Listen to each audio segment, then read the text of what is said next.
The next one, say, in our magic chart says the reasons box, and that's what we're going to talk about for a little while.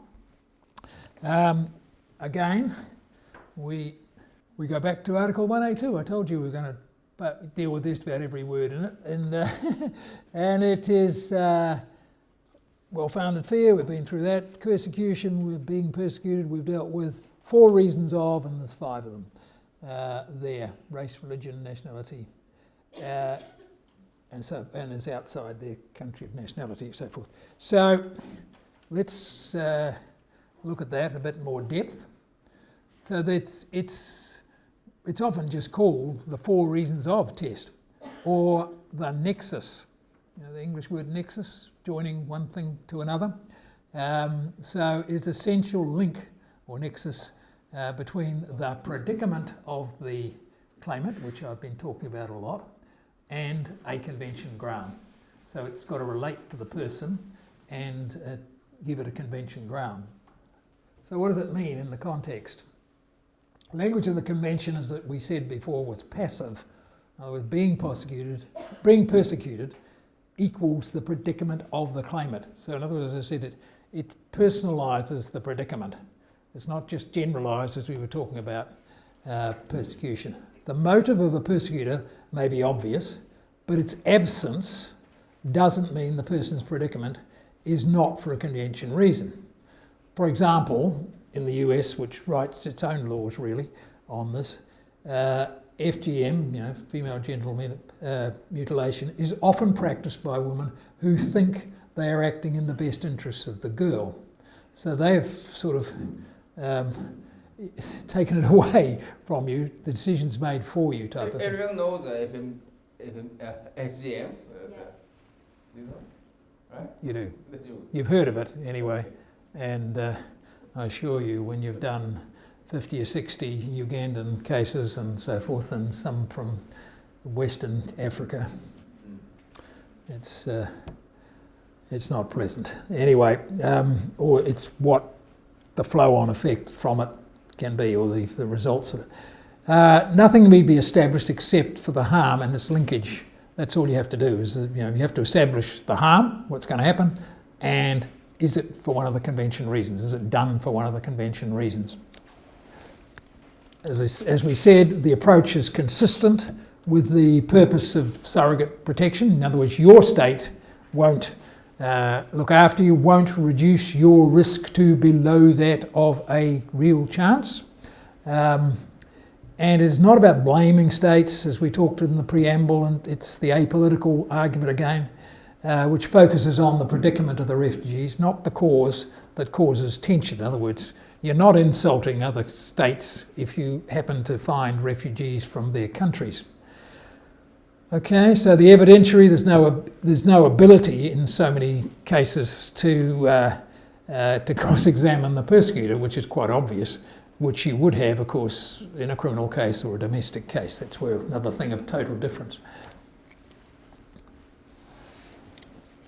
So, I said, I think to you the other day when we looked at that piece of algebra, P equals serious harm plus failure of state protection, the convention reason can attach to either of those. So a failure of state protection can still be that the reason can attach to that.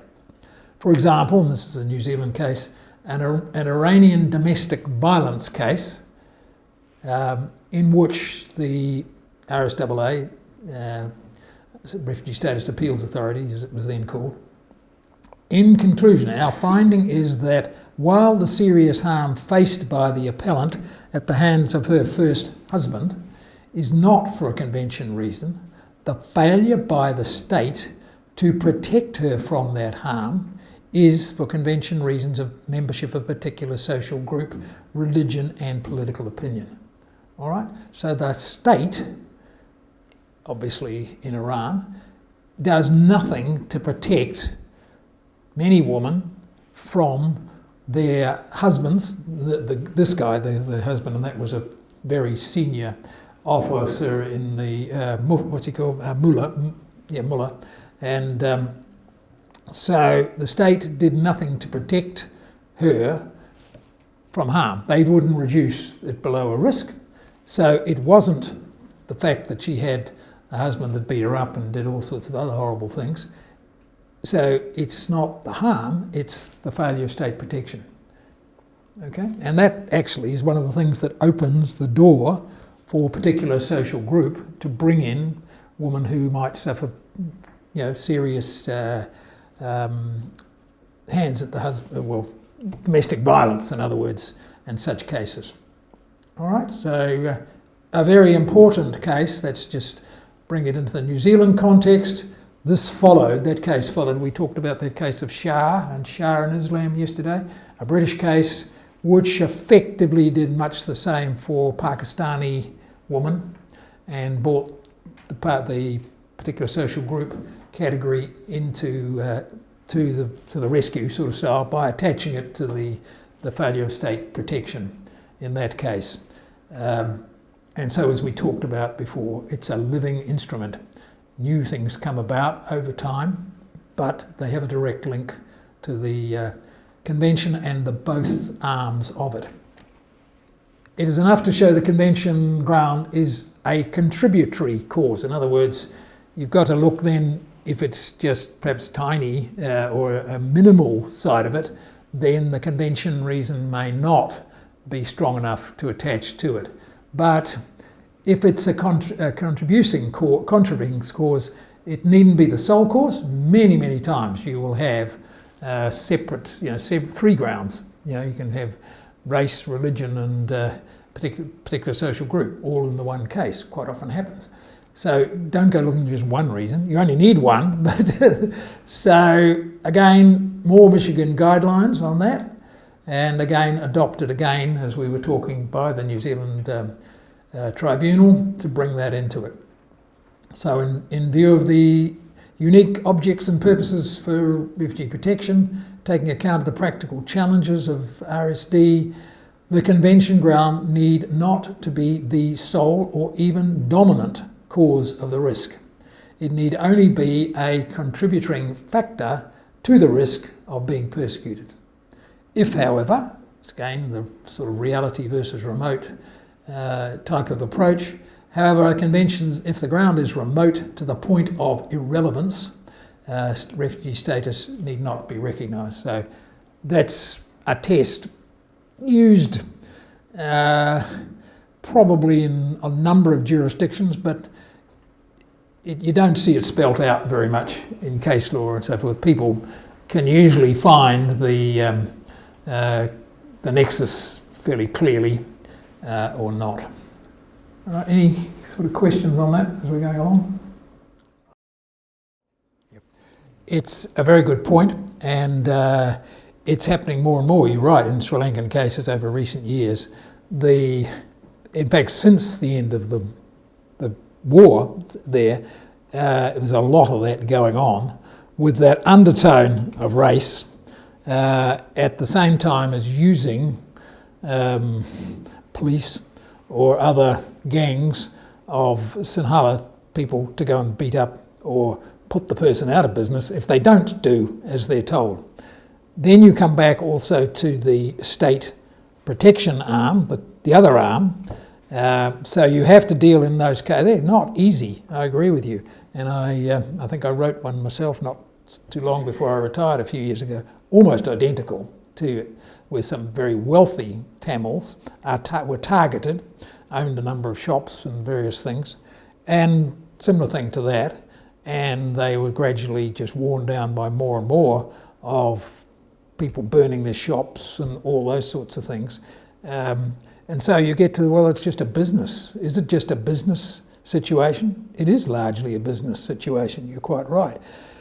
And so each one of those is going to have to be determined on its own facts, and quite rightly, if the country information does show you that it's prevalent, that it has more than just a point of irrelevance, it's gone beyond that, then it could be that you go to say that that's the nexus that's required. It is also a situation where often I don't know what you do here, but in countries, if there's a protection gap for it, then they are certainly going to come under cases that might be done under the ICCPR Article 7, because they would fall within that, and they may not get the same bundle of rights as a refugee, but they would certainly get non-reformal and perhaps some other basic rights to go home. So that's what, and I think I showed you the New Zealand situation where we do refugee, and Hong Kong and other countries. Hong Kong, they do the ICCPR and the CAT are brought into New Zealand law, complementary protection. And those cases almost identical. Quite a lot of those come in the UK where the first instance one is that no, there's no convention reason and they're not a refugee, but before the European directives came in, people would ask for upgrade cases. In other words, appeal that they only got complementary protection, not refugee protection. So you do nothing else but that issue and have a whole case on it. So yeah, it's an excellent question and one that is not easy to determine until you get, again, a case where you're the maximum COI and help from your team will assist. Right. The actual, again, this is a thing that's in a lot of countries overlooked. You can have, the reason can be actual or imputed. Vast majority of political opinions are not actually held, they're just imputed to you. And so quite often happens with other family members and that sort of thing, just because your husband or wife happens to be an activist, they will impute that to you because of the relationship. So the ground doesn't have to be an actual attribute of the claimant. It suffices for the persecutor that the persecutor perceives the existence of that attribute or even the attribute itself. Where the persecutor perceives that the claimant has that attribute, say a political opinion, we speak of an imputed political opinion. And you can have, imputed imputed, even cases where some of them, we've had imputed nationality cases, which we had from Saudi Arabia and so forth. They seem to do that and think even if you're a different race, because a lot of them go there to work and then get badly treated, particularly women, and they have friendly relationship with, as you well know, with certain parts of that, and other parts they don't. And so they impute and say, oh, you're a Yemeni something or other, and therefore they impute it too, when the person may not even be a Yemeni, that type of thing. Okay, is that understood? So the imputed political opinion is very common ground. And so it's not just the actual, it's the imputed. The other, of course, particularly because they come from often family relationships things, but of course a family is a particular social group, because you cannot get a more inherent attribute than being a member of a family. You can't take it away. You are, you're not. You cannot get out of it. Okay. 5 convention reasons. Okay, we've been there. No definition, but includes, this is race. Clearly, over time, it's given a fairly wide definition covering ethnicity, tribal, or clans. Okay, so it's today's race is generally seen as a social construct or nation involving race, colour, descent, or nationality, or ethnic origin. I don't see that from my history, from my experience, people ever having too much of a problem with that. You either are stating or imputing that, but usually, for whatever reason, of these ethnicities or tribes or so forth, particularly in Africa, you get a lot of these where it's not their nationality, it's their ethnicity or something like that. So, religion, and you remember the ICCPR, everyone shall have the right to freedom of thought, conscience and religion. So this leads you to a much wider view of just the not something that may be stated to be a religion. This right shall include the freedom to adopt a religion, belief or choice or freedom, either individually or in a community, with others, and in public, private, and to manifest their religion in belief, worship, or practice or teaching. It includes the right not to have a religion. So you can see it's very wide in its coverage. And it is a high level of right. There are now arguments, of course, that people say, well, so many parts of the world, countries like New Zealand, for example, the latest census, people write in it that there's more people who have no religion than those that do. So it's dying off, or whatever you like to call it. So that situation, it's not that common, but that's what's tending to happen in some states. In other ones, of course, it's going in completely the other direction. Any questions on that? So freedom of thought, conscience can include conscience objected to military service, which is a very tricky area. Pacifism, one you may get here. Falun Gong cases, very difficult to say whether they are a religion or near religion. And atheism. So but I think atheism is pretty well covered because it's freedom to have no religion. Pacifism, that's not that easy. I've never had a claim on that basis. Conscience objectors, because the states clearly have the right to have compulsory military training. But again, there are cases where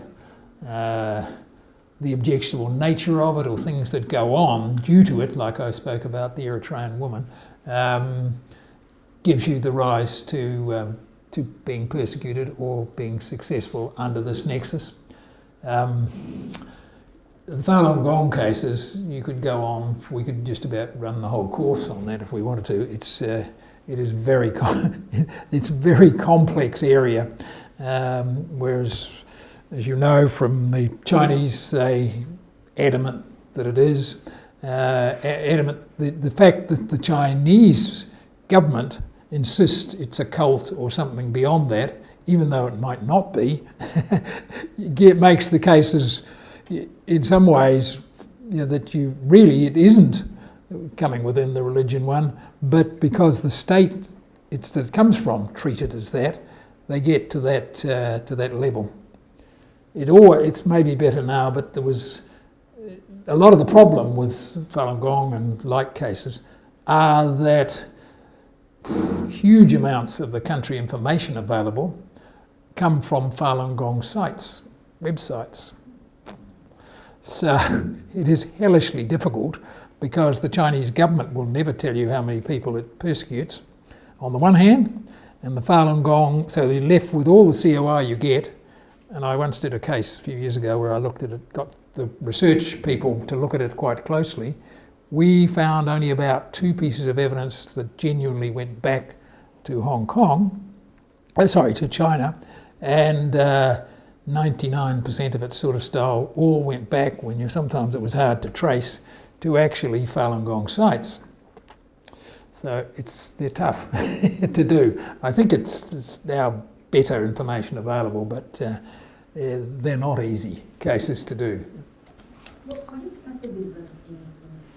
Pacifism means you don't care whether you're religious or you're not religious, and so really in theocratic states like Iran and so forth, if you have pacifism, that may be enough to you're sort of neither, or you don't cause problems.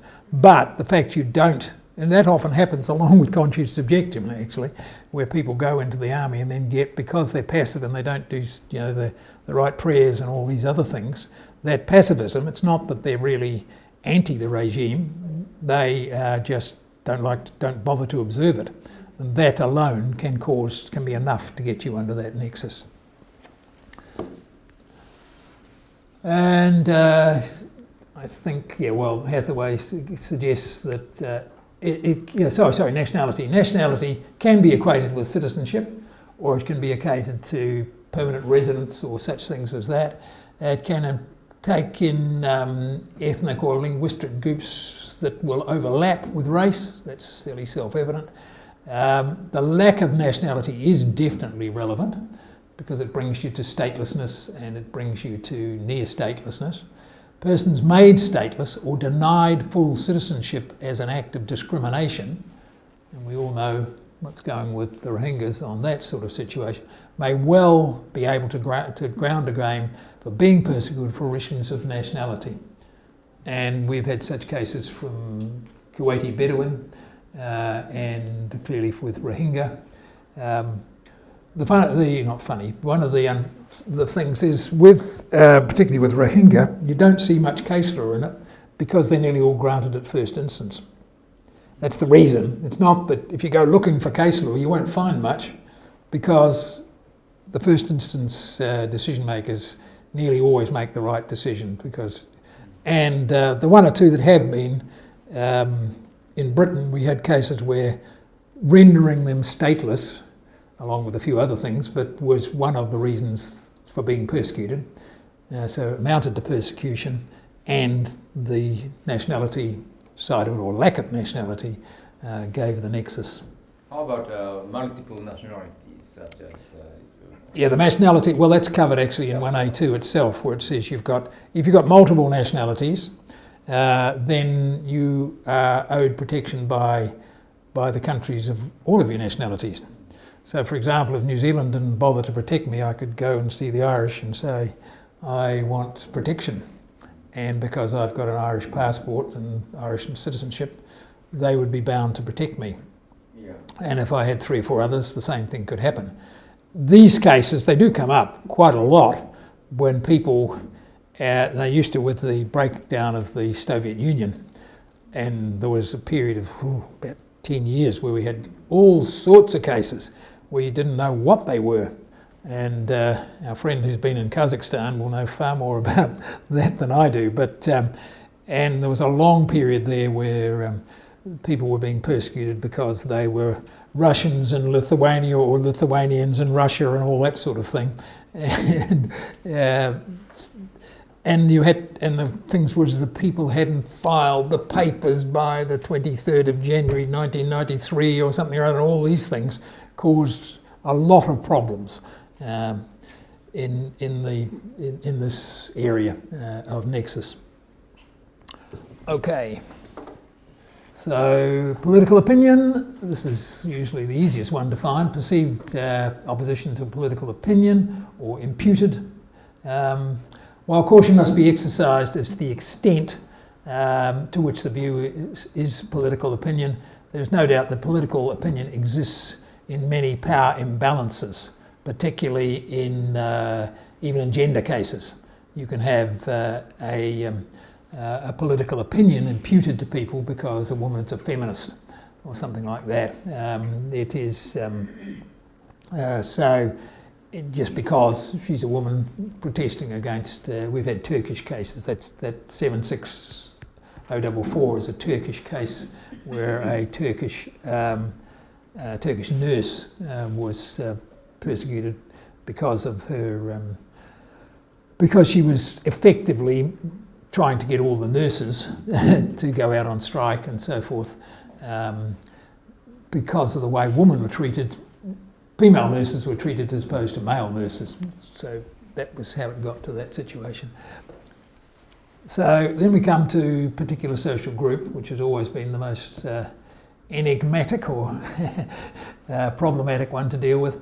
And the advice, frankly, that experience, not just me, but many judges have had over the years is always try the other 4 first. In other words, don't rush. And you'll see a lot of inexperienced decision makers in so many countries who start rushing off to PSG as the first one. It is for a gap almost. It was put in there by, as I said, the Swedish delegates or something into it to fill a gap that they thought was there. They didn't define the gap, and it was done about 10 minutes before the final convention was signed. But so treat it as such. Go for the other ones first and see if they are, that nexus is there, and then look at the possibility of a particular social group. However, it is extremely important now in, as I said, in bringing into it domestic violence, FGM, a whole lot of other things like that, that have allowed protection to go to people who clearly are at risk of persecution and come under the particular social group. And as I said, risks to family, you know, if the one partner or, you know, even children have been violently protesting or doing things where the state wants to persecute them, then very often there will be, because they are a member of that family, the persecution will attach, the nexus will attach to them as well. There's various, as it says, various jurisdictions take different, well, they're not that different, but they're slightly different approaches. EU and the UK say that the group must share an innate characteristic or a common background that cannot be changed. And that's the New Zealand approach, takes the innate, immutable characteristics. That goes back to this famous case of Costa from the US, which was, I don't know the date, it was about, I think about 1980 or something. It goes a long way back in history, that case. And it's been followed around the world largely. Or perceived, yes, so that's the UK and EU perception of it. The United States has had the immutable characteristic side of it, and that really is the most reliable one, because if you can't change it or it's beyond your power and it's innate, then it clearly is a particular social group.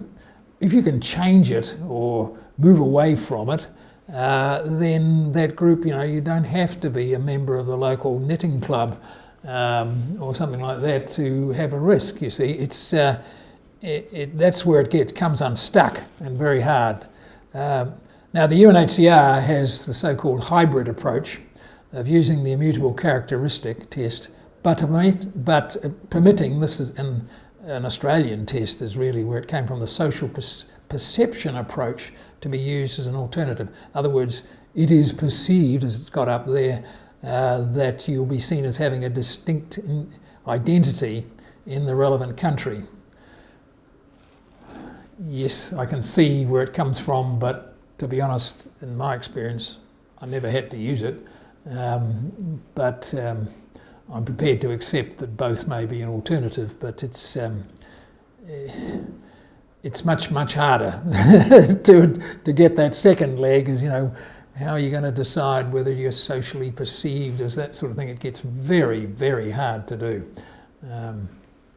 So it's the UNHCR says it's there, the EU picked it up in the directives directly from the UNHCR, so it's not surprising it's there.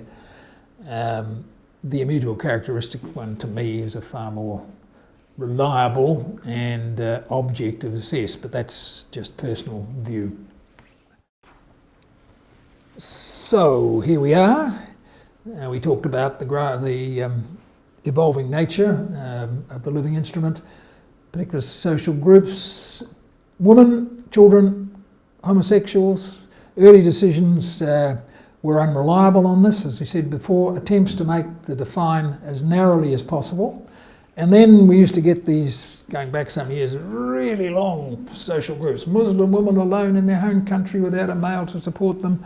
You know, they just got silly and missed the fundamental point that the immutable characteristic simply was that they're a woman. And Australia still seems to have this disease of having definitions that go on and on and on for about three paragraphs to define the group. Really, when really it's their woman or their family. Keep it. As I said, the KISS principle: keep it simple, stupid, and it's a better way of doing it. Okay. Not all groups, however, are social groups. As we said, it depends on country and context. In Iran, women occupy a recognisable social strata and are subject to prescriptive, discriminatory laws directed at their civil and political status. It is clear that they comprise a PSG for purposes of the Convention. That may not be the case, however, in Western democracies that make serious efforts to uphold the rule of law and to address discrimination. And I hope that happens in Japan as well. You cannot assume, simply because an earlier Iranian decision found a woman to be a particular social group, that in a Peruvian case, for example, before you, women are a particular social group. It requires consideration of the facts of the country in question.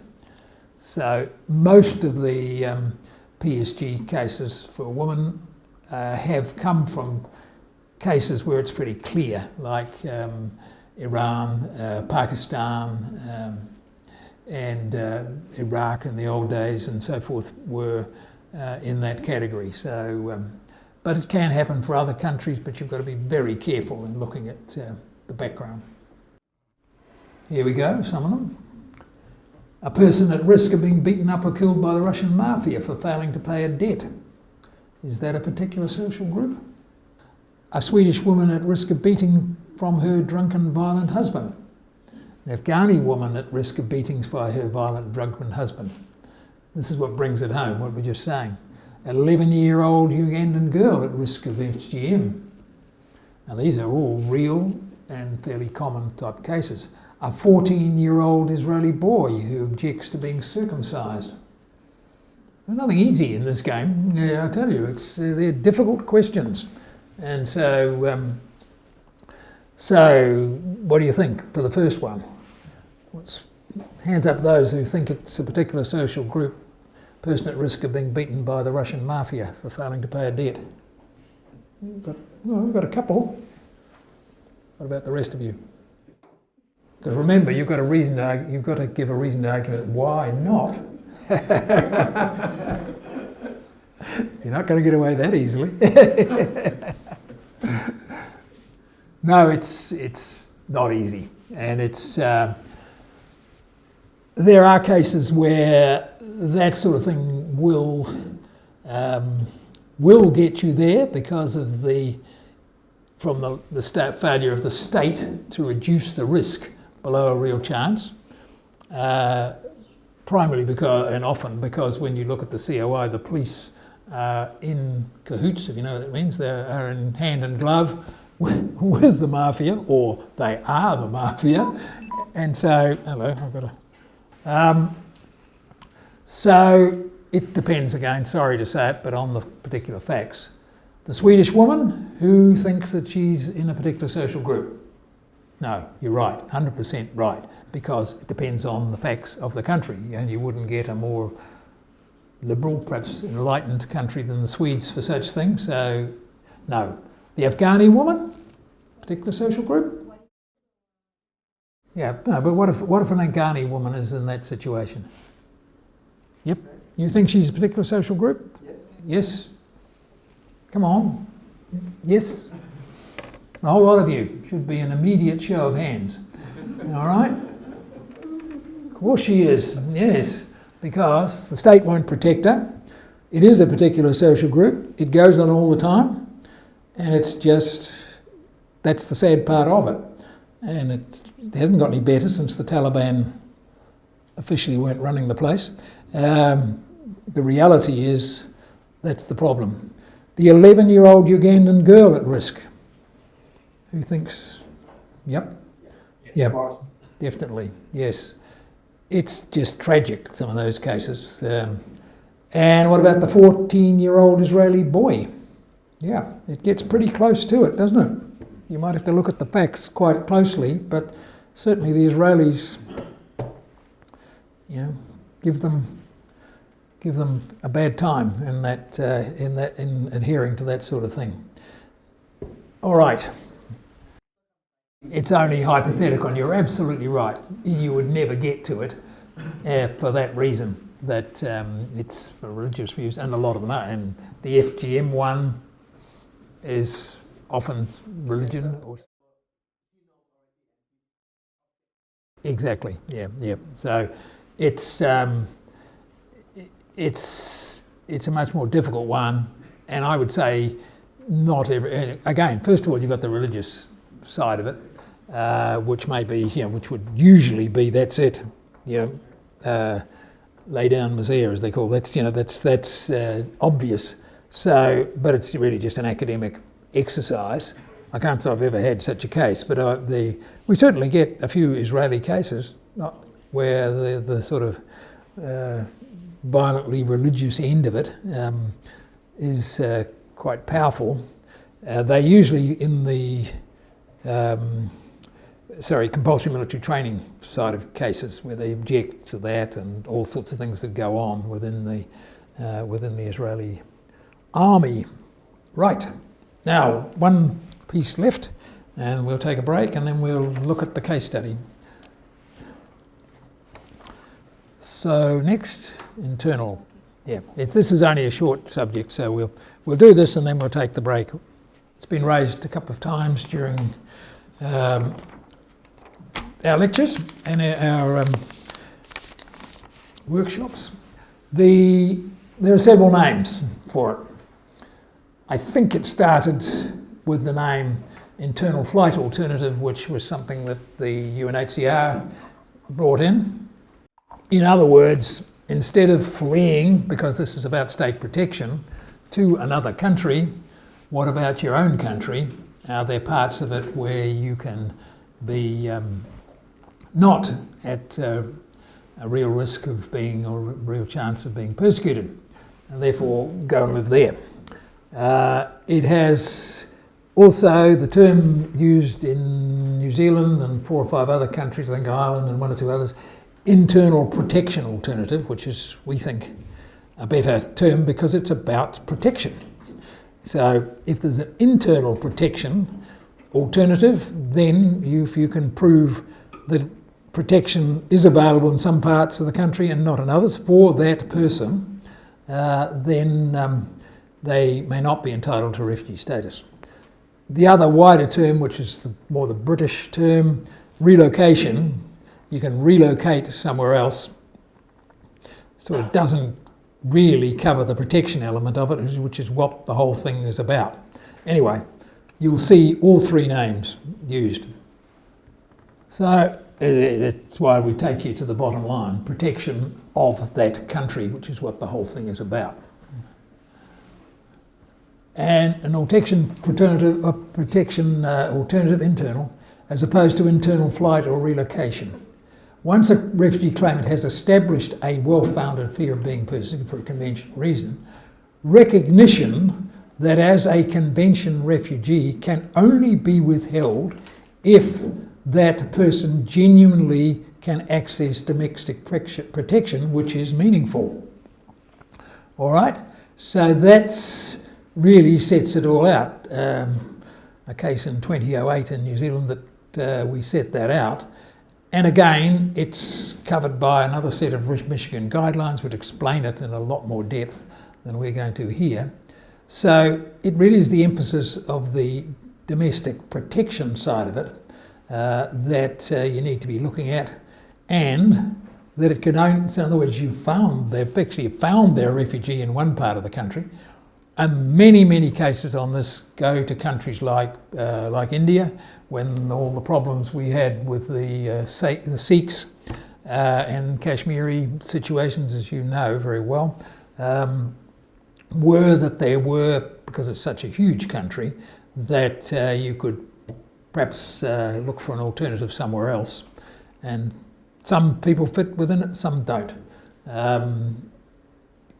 I must say I only had about 1 or 2 over the recent years, a Pakistani one where there was somebody from the Northwest Territories who also had family links and so forth in Karachi. When we went through it in quite a bit of depth, we were able to conclude that they did have an IFA in Karachi if they moved there, so therefore they were not a refugee. So it's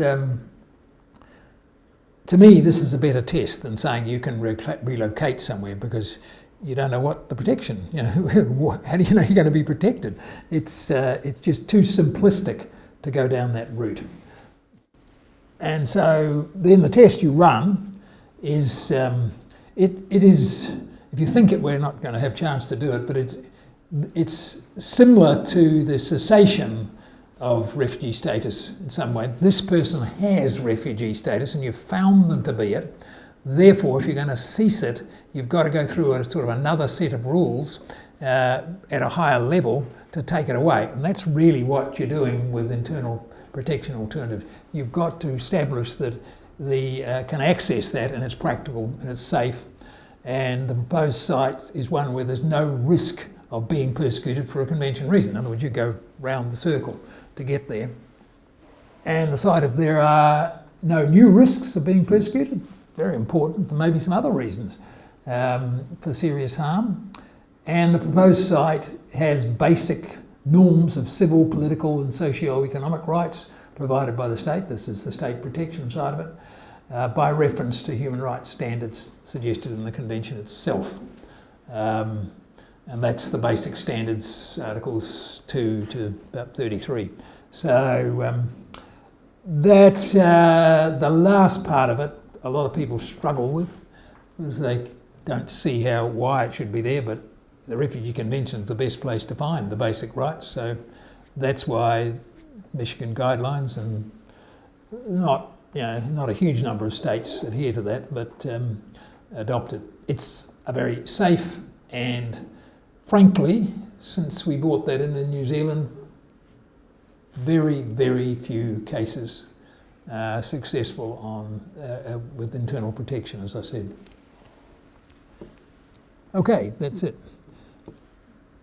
All right, are there any questions on relocation, internal protection, internal flight, whatever you want to call it?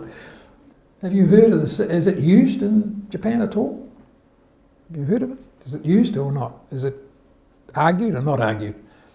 We don't have enough cases to deal with it that bring it up. I think. Yes, well, yeah, that's pretty well what we're saying here, isn't it? Yeah, that's what. Is it safe? Can they still get internal protection? Because that's what it's about. All right. Any other questions? No, I think this is that's why we tend to think this is a safer way of doing it than just talk about relocation, because then you've got to go through all that detailed analysis of how they get from A to B and all this sort of thing. And yes, it is a problem. And the British had a disease of doing these things. A lot of them They in Sri Lanka of all places, it's just crazy. Oh no, you can go to Colombo and there's no problem.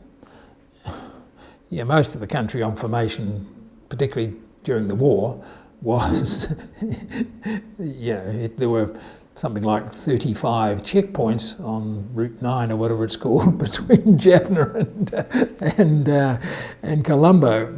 It's the chance of the reality of it was impossible. You'll be flying back and you'll come into Colombo Airport. And there were plenty of information that said they knew immediately, language, everything else, you were recognisable.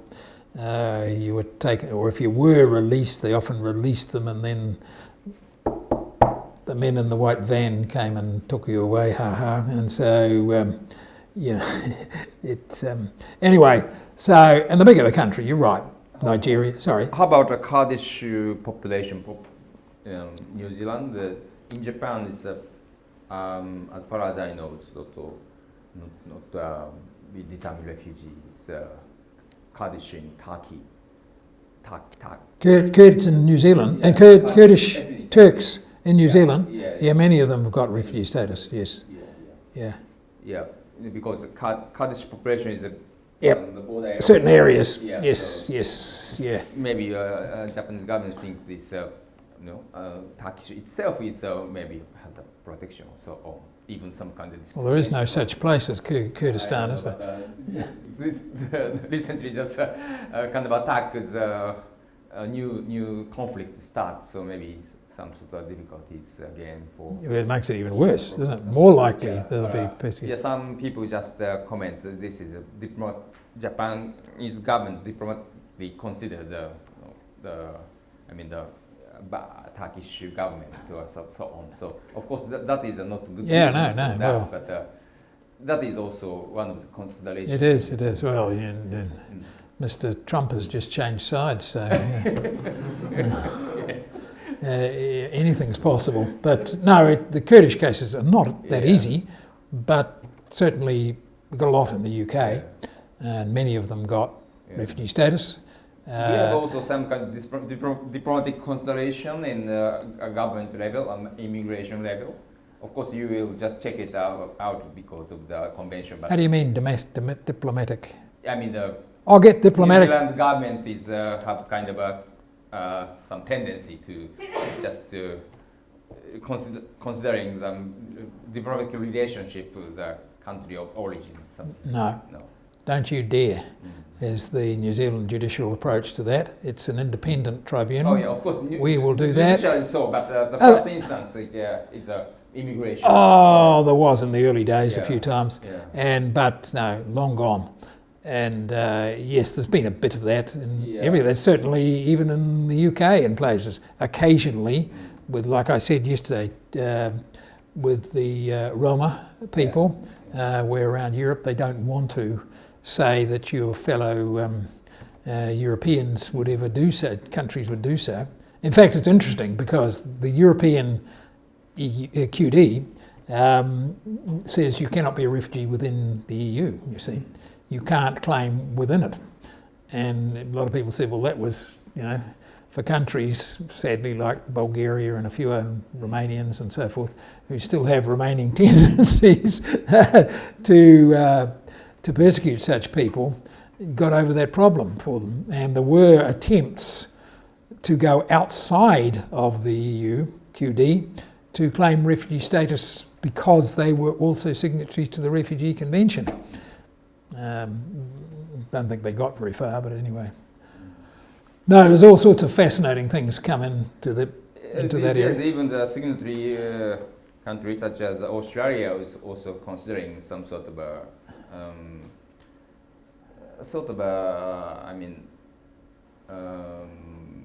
abusive or kind of the person coming to Australia for asylum. So I felt maybe Department of the Foreign and Trade just try to defend. There was excuse of defending their territorial integrity because of very long sea or coastal lines. So sometimes they consider if they recognize determined refugee status, that will be a message to this neighboring country to invite more some pull effect or something like that. That's kind of consideration. Should be also in the process of the, especially government, the determination process. Of course, judicial level is not considering much of this. No, they didn't take it very seriously.